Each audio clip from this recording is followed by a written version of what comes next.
আসসালামু আলাইকুম বন্ধুরা, তোমরা সবাই কেমন আছো? আমরা এখন যাচ্ছি গোপালপুর লালপুর পরিষদে আমাদের এক খুব কাছের বড় ভাইকে নতুন সংযোগ দেওয়ার জন্য।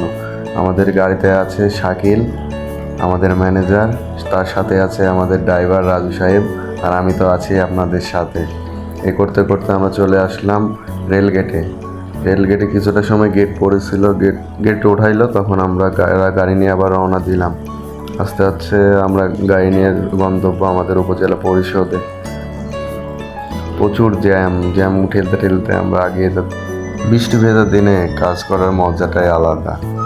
বৃষ্টির দিনে সব কিছুই ঠান্ডা ঠান্ডা থাকে, মন মেজাজও ঠান্ডা থাকে, কাজের গতিটাও বেড়ে যায়, সব কিছুই বেড়ে যায়। করতে করতে আমরা আগিয়ে যাচ্ছি সামনের দিকে। সামনে রাস্তা ভাঙা, বৃষ্টির জন্য আমরা কিছুটা সময় ব্রেক নিয়েছিলাম। ব্রেক নেওয়ার পরে আমরা উপজেলা পরিষদের সামনে চলে আসলাম, গেট দিয়ে প্রবেশ করতেছি। পরিষদের ভিতরে ঢুকে আমরা সুন্দর সুন্দর এখন ওইটুক ভিডিও করে নেব।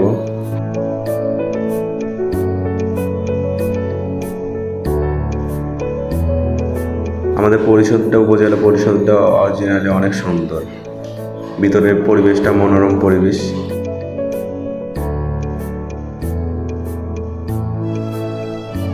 ভিডিও করতে করতে বৃষ্টির সময় আমরা ব্রেক নিয়েছিলাম। সন্ধ্যার পরে আবার কাজ শুরু হয়ে গেল। আমাদের শাকিল, আমরা কাজের মাধ্যমে আমরা অনেক আনন্দ ফুর্তি করি, সবসময় হাসি খেলে সবাই মিলে জুলে কাম করি। এখন আমরা ইয়ার্কি করতেছি, ইয়ার্কি করতে করতে শাকিল খেপে গেল। এখন কাজ মোটামুটি শেষের দিকে, একটা জোড়া হলে সব কমপ্লিট হয়ে যাবে। আমাদের কাজের নতুন নতুন ভিডিও পেতে হলে আমাদের পেজটি ফলো করে রাখবেন।